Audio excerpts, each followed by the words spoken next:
What's up, Rockstars? I hope you're having a great day. It's going to get even better when we look at all the awesome stuff on crowdfunding board games right now, as well as some news updates.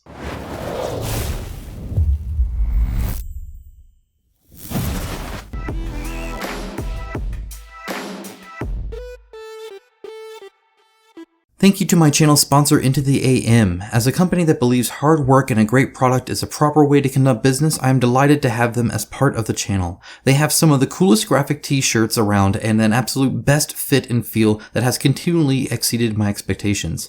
With new shirts arriving all the time and other products like boxers, hats, and even a monthly shirt club, I wholeheartedly recommend them to you. Check out the link in my description of this video for an exclusive 10% off everything they sell. As always, a huge shout out to my patrons and YouTube members. It is through their financial support that this channel is possible. If you appreciate the videos I make every single week for you guys, and you can give even $1 a month, there's a link down in the description below. Thank you so very much. Additionally, a shout out, of course, to my channel sponsors. I'm wearing an Into the AM shirt right now. It's awesome. You guys know how it is. Save 10%, link down below. This is not a specifically sponsored video from them, but they do sponsor the channel as a whole, as well as Game Work Create. Go and check them out. They have some great services. So let's jump into things. Starting things out with Nanolith. Now, the reason I'm starting this out is because I actually have this game. It's in a box behind me right now. I know. I'm sorry. I will get an unboxing and I will get at least a first impressions in for you guys. There's still 27 days to go. But let's look at this. What I'm excited about is that this finally looks like a cyberpunk board game that is more than just moving minis on a map and like drawing cards. Like there's some oomph to this, which I really appreciate. I think that's great. It's a 50 to 60 hour legacy campaign. It does look to be destructive to me. You are putting stickers on things. I don't know if they have reusable stickers. This feels like a Final Fantasy board game. Dear God, they know how to sell things. To me anyway. That is music to my ears. Tell me more, please. It's like a sci-fi version. It's like a Final Fantasy 13 version of it, maybe. Well, hopefully not. Anyway, yeah, moving on.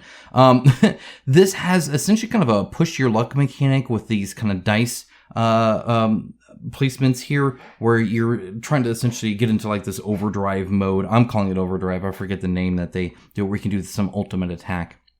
But they kind of show some of the various stuff here. But you're doing all sorts of really a nano shock. That's what they call it. A lot of really cool locations you can go to and missions you can go to. It's open world, and you get to discover new areas and do more things and stuff like that. Honestly, it looks pretty darn cool, guys. It really does. I've been hyped for this for quite some time, actually.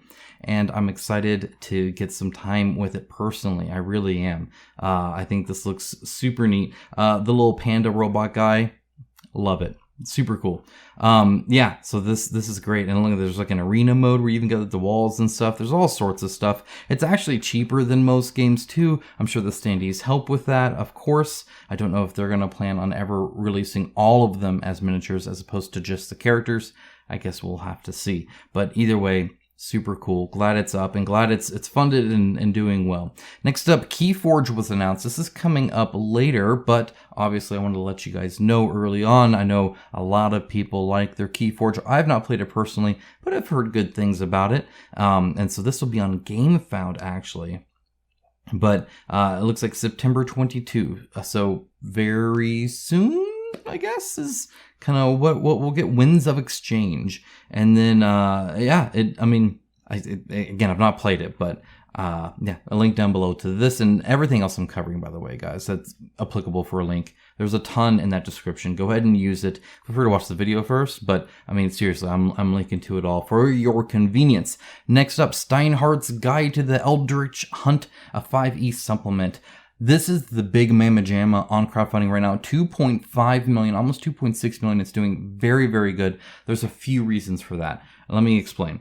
So first of all, 5e supplements just do well. It supports D&D proper. It's not some other RPG system that is maybe great, but less popular, less mass marketable, if nothing else. So that helps. It's actually done by Monkey DM. He does a lot of shorts on YouTube, actually. They get millions of views. He does very well for himself, and they look very informative and fun as well. So like it actually is kind of legit. But when you have a creator making something, that can certainly help. We're going to be looking at a few games, actually. One, like a skirmish board game that looks super awesome.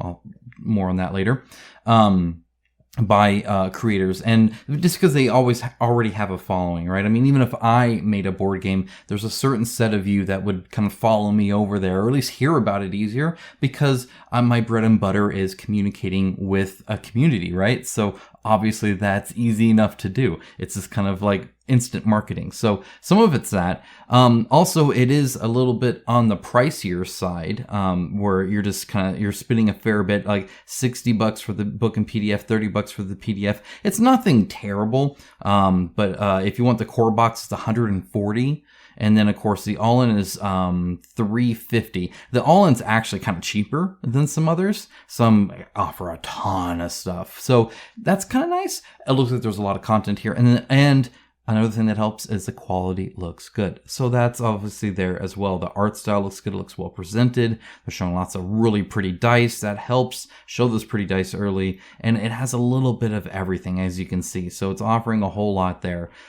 So yeah, just obviously a passionate guy making a really cool product and, trying to do his best with it. And that's obviously paying well for him. So yeah, good on them. All right, next up we have the Necrohamster. This is a silly little card game. I actually don't even know how it plays, but I very much love the art and wanted to show you guys this one as well. It just looks super silly and cute, and I think if you wanted to play this with your kids, I think that would be awesome. Card games are perfect for that, but honestly, I know a lot of people would play this. A lot of even non-gamers, I think you could get them in with this. So it might be a good bridge game for that, to kind of introduce people to stuff other than, the normal stuff that they get. So, and obviously that keeps the price down as well. All right, next up we have Nexus Arena Combat System. This, again, they were at Gen Con doing demos all the time. They had beautiful minis, super big, super awesome, very high production quality by the looks of it. And obviously, super soon.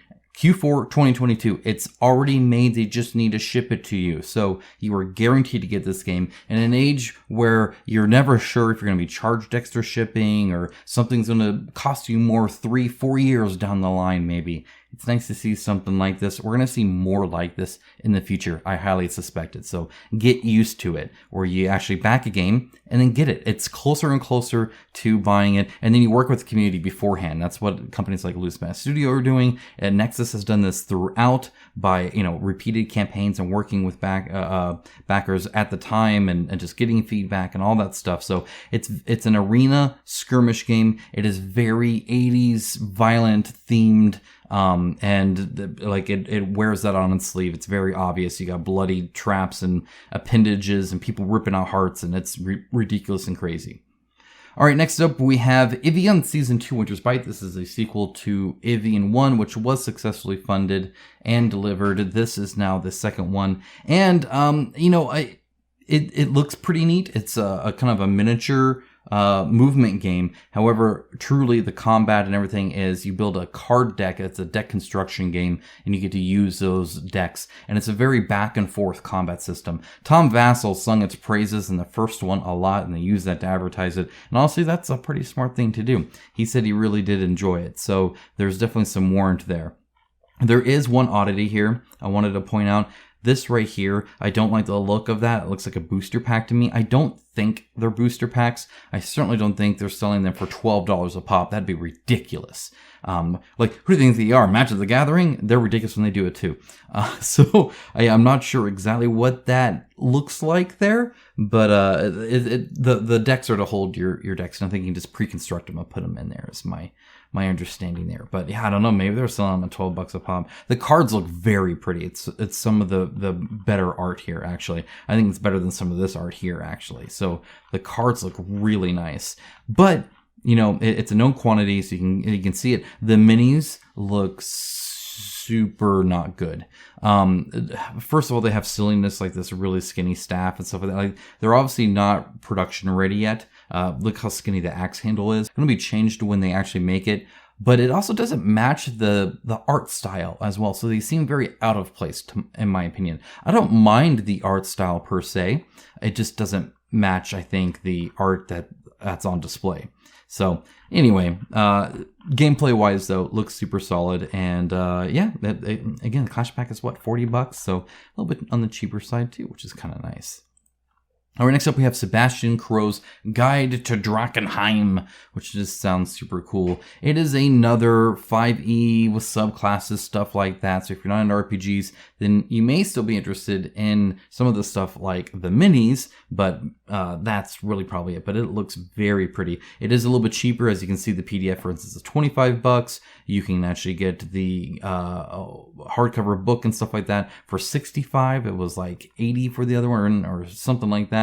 So maybe it was $60. Either way, it's about the same, a bit less, but the all-in is much higher. But they also have like minis and stuff like that too. I wanted to show you this mini though, because my goodness gracious, look at, come on, that mini's be higher. Look at that thing. That thing looks freaking sweet.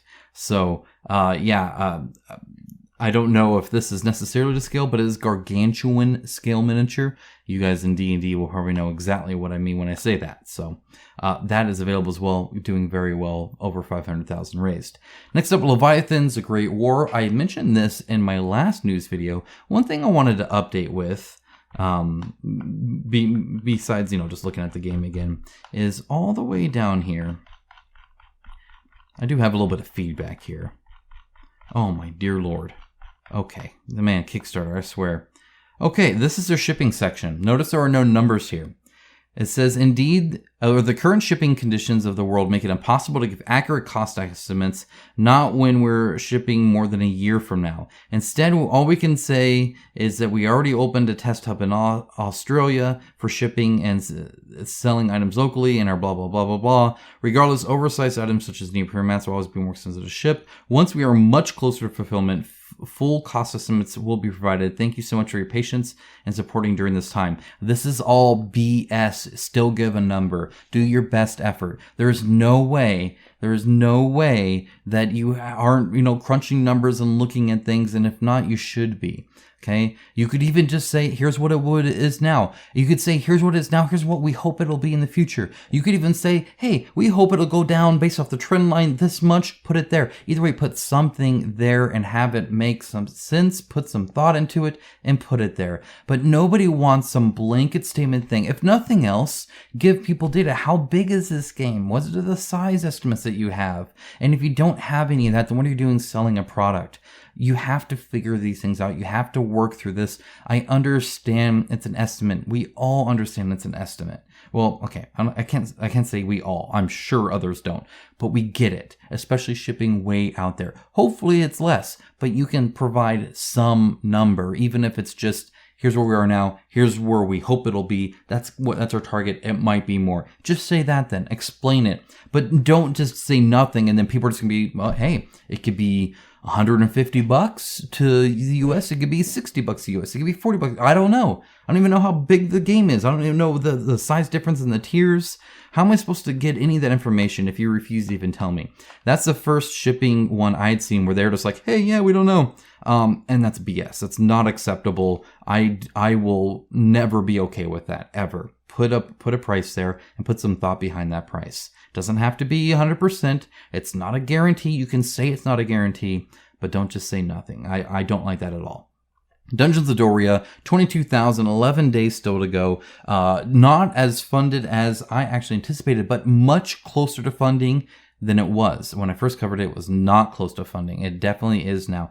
It looks like an old school RPG game. It looks like a ton of fun. There's a ton of items. There's a lot of monsters. There's a lot of variety by the looks of it. It very, very much reminds me of those kind of RPG games you would get back in the day. So if you are an older gamer that has played board games for many decades, this is something you might want to pay attention to because it definitely looks heavily inspired in a good way from that. It looks like a ton of fun. The UI isn't my favorite. It looks a bit drab, in my opinion. That drab is my latest word I use a lot.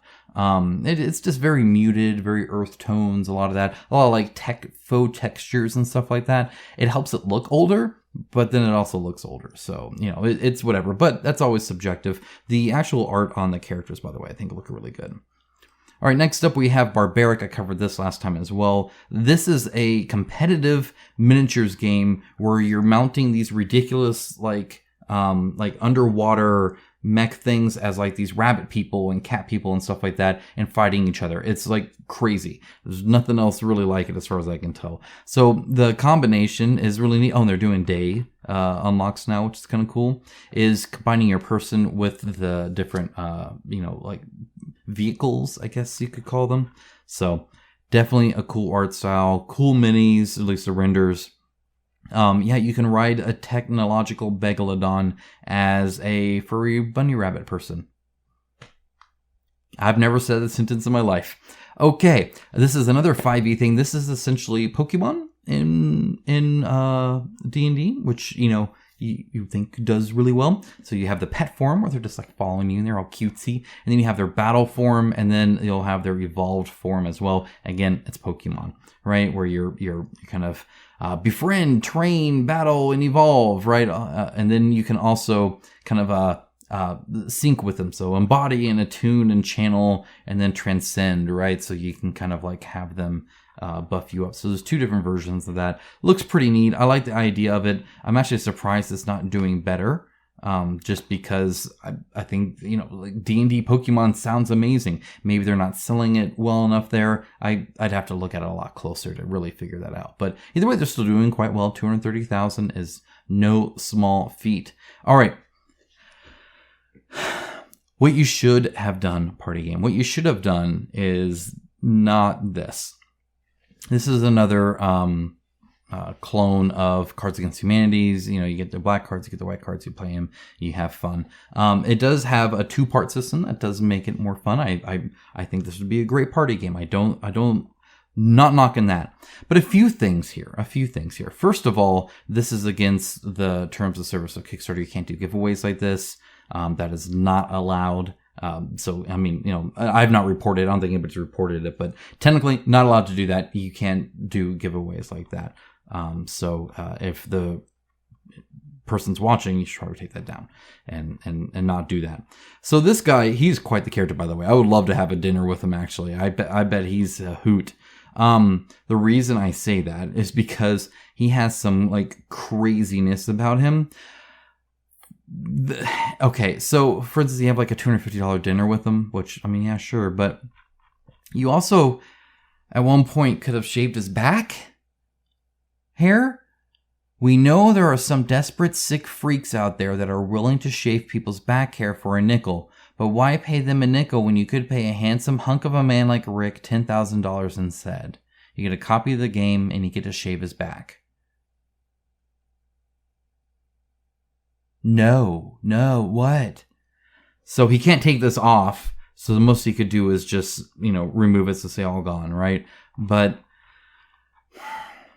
yeah, anyway, you could back this if you want. It has 45 hours to go. I guess I'll link it for you guys. Okay, this is fun. I like this one. Okay, so I covered Cryptic Explorers long ago on Kickstarter, and at the time my Patreon wasn't funded as well, and the channel wasn't where it was, so I couldn't justify the purchase of it, sadly, regretfully, because it looks like a really fun game. It's super niche, it's super macabre, dark, old school style, like 80s death metal art stuff. Like it looks amazing. It looks really good. And again, the gameplay looks great. It really does. It's a 1 versus many dungeon crawl. One player plays but it's kind of like Cthulhu Death May Die, and then meets Arena in a way, because in an Arena you like build up your team, and it's kind of like that. You have your Cryptonauts that you build up, and so it's kind of like a deck construction, but with these Cryptonauts. Each one has different abilities and classes, so you could like have a whole bunch of just soldiers, or you could have a multi-class one, or do this or do that. And then you have the goddess that the other player plays. That's kind of like the Cthulhu Death May Die, where it's you have the map, but then you can slot in different goddesses, and each one comes with their own monsters and their own abilities. And so it's different depending on what map you're on and who you're fighting, and you can swap those out for variety. Sounds super duper cool. oozes theme. Definitely what Kickstarter is all about, is doing games like this that are not mass marketable. And it is available now on their store in super limited quantities. I'm letting you guys know. Link down in the description below. You might want to pause the video and see if any of this is available. So I can click view more here, but they have it all. They have the STLs, by the way, if you want to print them. But they also have a resin bust for $40. Fantastic quality and great price for that. They have the game for $79. They have all the KSEs for $39. They have 4-player neoprene playmats for $19. So I mean, honestly, this looks great. The only thing I will say is be sure to grab this errata stickers. Are a penny. It doesn't add anything to shipping, but go ahead and add that if you order from them so that you can get some print corrections. That being said, it's very minor stuff. It's really just for like the standees of some of the characters is really kind of the only fix there, but you can kind of stick them on there and call it good. So yeah, link down below to that. Get it while it's hot. Yeah, that's awesome. All right. Idols of Torment. Guys, this looks incredible. This is by Black Magic Craft. Again, another creator, another YouTuber. And this skirmish game looks really super cool. Obviously, I'll be able to share more once it's live. But the minis look super neat. It's super cool. All the factions look great. It's very much a, and you can see like the plastic minis. These are already like starting to be made and stuff, which is great. So they're very ahead of things there. Yeah, it looks awesome. Looks very, very cool. All right, next up we have the Tainted Grail Kings of Ruin update.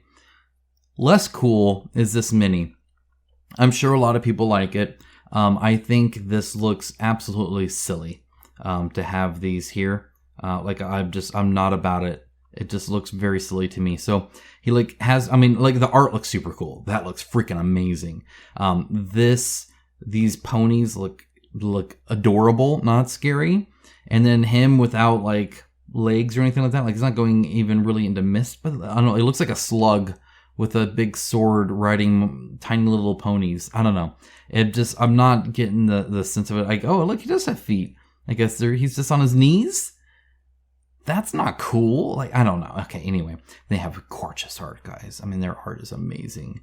Like, dear Lord, their art is fantastic. But this mini, I actively think is funny looking and humorous. Not cool and scary like the art. Which, again, the art, oh my gosh. But feel free to look into this. They will be having another update right down here. Closer to the end of this month, we will have another big update with tons of details and announcements. You better believe I'll be covering that, guys. Darkest Dungeon, an unexpected delay. We received news this week that we were not happy about, but we made the decision that we feel is best for all of our contributors. Our factory informed us that the Touch of Darkness add-on product is not ready to ship yet and will require another few weeks to finish. I don't know what a few weeks are. I'm assuming 3 weeks, but I don't know. In which case, how close can you ship after that? I wish that we were given a date.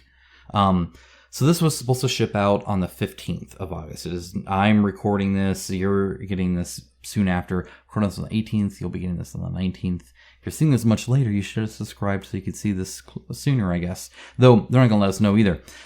This was posted on the 17th, so 2 days after it was supposed to ship.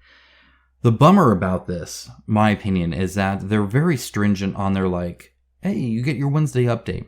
But in my opinion, especially where they're at now, if nothing else, you should update when there's news. In other words, if once you found out it's not going to ship on the 15th, you should let us know, not waited. This could have happened Thursday of last week where they found out, and then they didn't tell us until this Wednesday after the shipping date. Just communicate more promptly. If something happens, especially at this stage in there, you should be telling people. The other issue is the fact that they said before it was all printed and ready. And they're blaming the manufacturer here, right?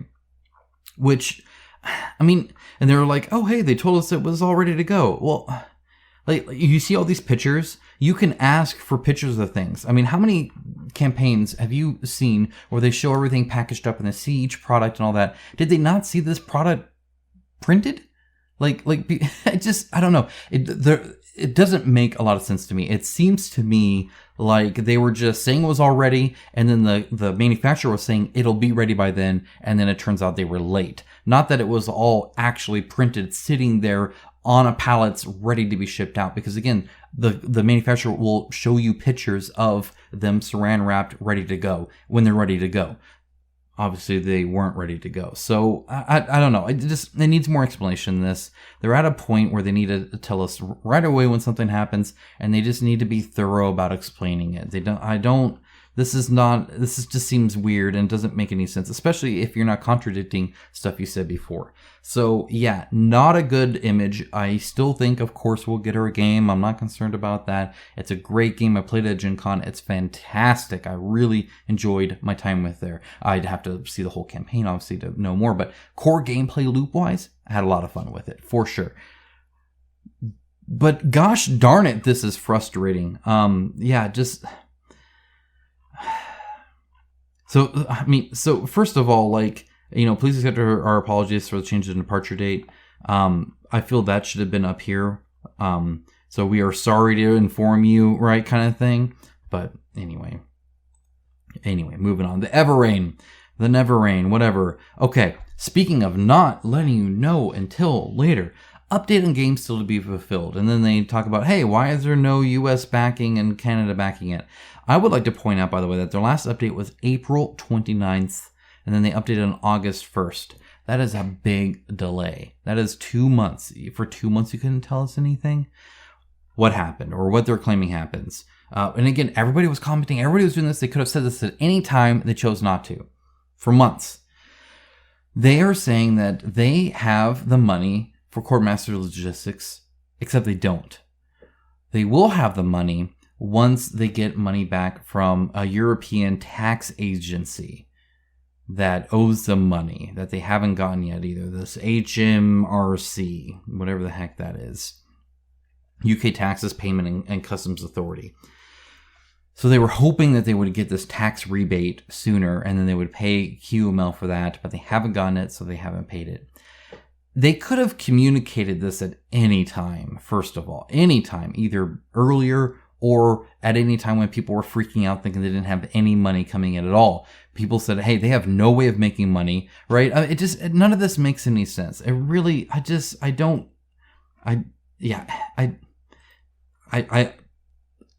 calling BS on this. I don't buy, it just doesn't make any sense, guys.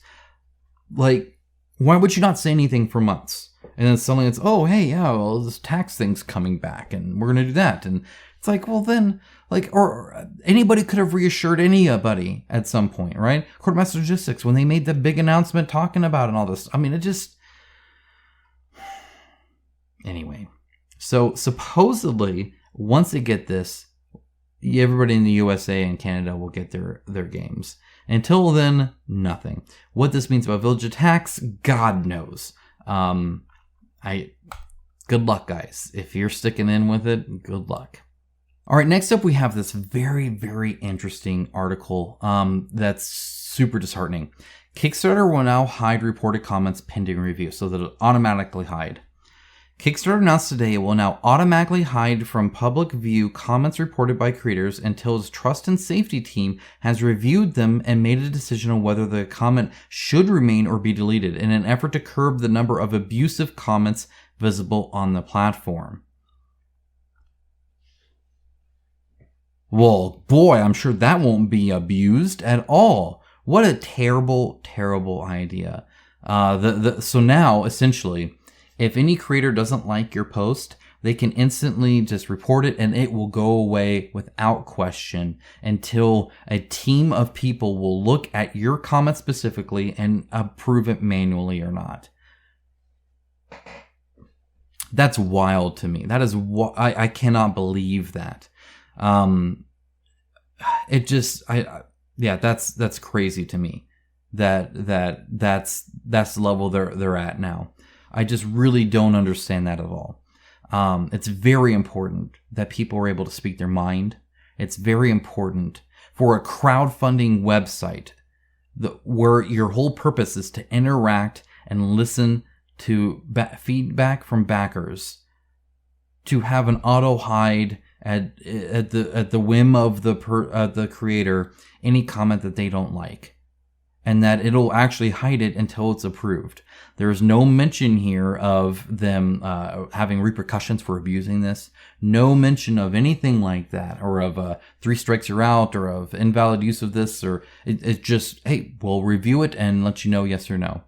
Now, I understand backers can be, a bit much, and I understand that there can be fake backers, essentially. In other words, people that back just to comment and just to like rail on the company or something like that. But you know what they can do? They can actually kick people out.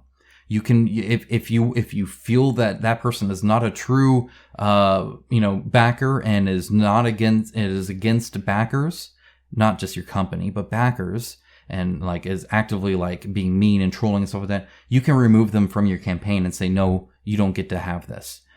So, in fact, you can do that after the fact. You can refund them and remove them from the comment section. You can remove people. That is already an option. If they don't fall into that, in other words, if you're not willing to do that, then you should allow their comments, in my opinion. And in other words, if you're either okay with taking their money, then you got to hear what they have to say. Or if you don't feel that they are actively against backers, then why would you hide or I don't understand this at all. I really don't. If something's bad and actually needs to be moderated. See, I'm of the mindset, and I've said this before, that extreme measures should be a last resort. That the first resort should be stuff like leading by example and being present and in other words, like, people will talk about a company one way, right? When the company ain't there. But if somebody's actively there and talking and being genuine, you know what tends to happen? People tend to word things better. They tend to be nicer. They tend to be more considerate, right? It's very easy to go on there on a tirade to some soulless company that's not present and then, do bad stuff. But when the person's there and they're actively responding, especially to negative comments like, hey, how many times have you seen this where somebody's upset and the creator responds and is like very sincere with oh, hey, thanks for the feedback. Yeah, maybe that could be improved, or here was our thoughts, or something like that. And the person responds with yeah, maybe it was a little harsh in my first statement, because they do that all the time. You guys in the comments, probably even in this video will do that to me. You guys will get all upset or whatever at that mean old king of average, and you guys will let me know what's up, and I'll respond. And I try to be better at this, but and I'll be like, hey, I appreciate the feedback, or blah, blah, blah. And they're like, yeah, I'm just, just trying to, like the tone shifts when you respond to aggression with sincerity, right? So there's tons of things you can do to steer things the right way. One of the reasons CMON's comments are crazy is because CMON ain't there.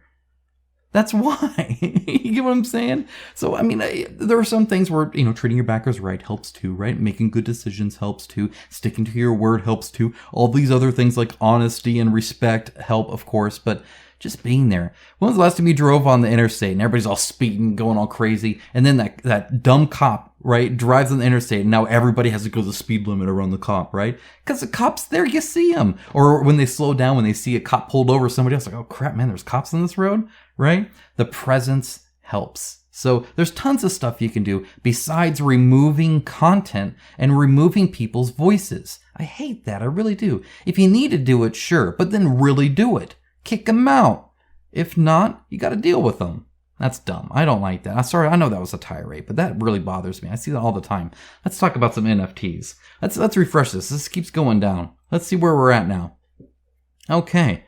Oh, nope, same. Okay. So if you didn't know, I did a whole video on this. That was my previous video. You'll see it at the end of this video, unless you're watching this late, in which case, it was my previous video. I don't think I want to bother. I'll link to it. Why not? It'll link in the description below. CMON essentially got with their buddies with Razer and made this monsoon thing, and they were selling NFTs of Zombicide art, where they take the Zombicide art and they make it wiggle and they make it all flashy and they sell it for hundreds of dollars. and then they gamify it and make collections and make fusions where you have to like buy stuff for real money and then destroy it to make something better and all kinds of other craptastic crap, right? But it's actually selling. So this was at 5,000. This was at 500, and this was at 50. This is now at 3,900. This is now at 403. This is now at 34. That's a $400 pack for 11 cards, by the way. 10 rares and 1 legendary. Yeah, so if you go to the collections, or yeah, marketplace is what I actually mean, and you can actually see some sales, but they don't all make sense. I'm thinking there's some fakery here. I don't know. There's something fishy going on. It doesn't seem all quite right. Let me see. Where's this? I'm looking for the sailor. I could probably search for it. Can I search for the sailor? I feel like he's coming up. But maybe not. Oh, let me limit it by rarity. Okay. We're looking for the sailor. Just because I know there's some specific examples there. That is, I don't know, makes me question how much of this is real. It makes me question when I can't find the sailor too. Maybe everything's not real. Here he is, the sailor. Okay, so right now, lowest price is $11.12 for this animated GIF. So right now you can see the sellers. You can see the sale history. Notice, by the way, that a lot of the sale history is before August 15th, which was when this launched. So a lot of this that you see are early adopters. Now, what are early adopters? I'm trying to remember exactly what they listed, but like people in the industry and people that represent consumers and stuff like that. Like it sounded really hokey, but essentially like super fans is kind of what it sounded like to me. So there are some people doing that. Now, first of all, look at these names. I don't trust all of these names very much. Some of them, like Paddle Wheelie, actually sound like probably something somebody make, but a lot of this looks like the type of bots I see in free-to-play mobile games, like or free-to-play MMOs, really. Like no joke, like Malevi and Malaclofilmi and like it just looks like somebody slapped a keyboard on most of this. So when 80% of your stuff isn't even like pronounceable, it just seems weird, right? It just doesn't seem like these are real people to me. Like who's making these as their names? I don't understand. It's all in lowercase. I'm assuming that's forced. I don't know. It just doesn't, I'm used to seeing a lot of online names. I mean, just look in the comments below. Take a quick look and see people's usernames. Do they look like this? I doubt they do. Okay, so that's flag number 1, right? Flag number 2 is the fact that a lot of this happened early, and obviously devs could have done this early to precede things, right? It launched with stuff for sale, and then, oh no, okay, so look at this. Here's this Melangopoly or whatever, right? And he buys, this is the buyer, the seller, and then the price, right? So he bought 2 copies of the Sailor, one for $4.40 and one for $15.51. He then sold 2 copies for $3.38 and $4.26. So why would he buy high and sell low? That doesn't make any sense. And then he sold 2 more for $7.67 and $3.88. Again, sold lower than what he paid for. Why would, and I guess that means he had 2 copies. So he had a total of 4 copies he sold after, or 2 extra plus the 2 that he bought at least. I mean, there hasn't been that many packs sold to where, especially back then, I don't know how many packs they were able to get or if they got them for free or what's going on, right? Because they started at very even numbers. So I don't know how they made a certain amount, but then had people earlier and then still had it at a raw 5,000. So I suspect a lot of this was free and fake, and it just doesn't make any sense at all. I think these numbers are kind of made up, and I don't think anybody was being charged money for this stuff. I really don't. And the reason, again, is because how the blockchain works is it is a set amount, and it does track every single purchase, right? And so if you have 5,000, you couldn't have known how many people got that stuff unless you gave them specific things and then just gave it to them. And then you would know how many sailors to make because we're going to have 5,000 packs. And there's there's a lot of sketch in this. That's all I'm saying. That's all I'm saying. Don't spend money here. All right. Lastly, I want to talk about what I've been doing, which is Infinity. I still have 2 of the buildings here, but I packed the rest in my box there. I'll be playing it some more tomorrow. Super excited to be getting into Infinity. Let me know if you are into that. It's really nice to be into a tabletop skirmish game that has all unique sculpts and free rules. Oh my gosh, imagine that. And some super cool minis. Look at, I'm just going to quick fire some of these minis. They look super cool. Like there's a freaking giant warbear and he is angry. That looks awesome. You can get dudes with giant guns, or you can get super cool, like realistic, well, not realistic, but mech kind of stuff going on there. Guys, that's it. That's all I got. I hope you enjoyed this one. My throat hurts from talking about all this super cool stuff, but I was happy to share it with you. If you have anything in mind that I didn't cover that I might not know about, please let me know. Let us know in the description or in the comments below so that we can all see it. And if it's cool enough, I'll even add it to the description list. So if nothing else, have a great rest of your day. Feel free to like the video on the way out. And yeah, take care, guys. Bye.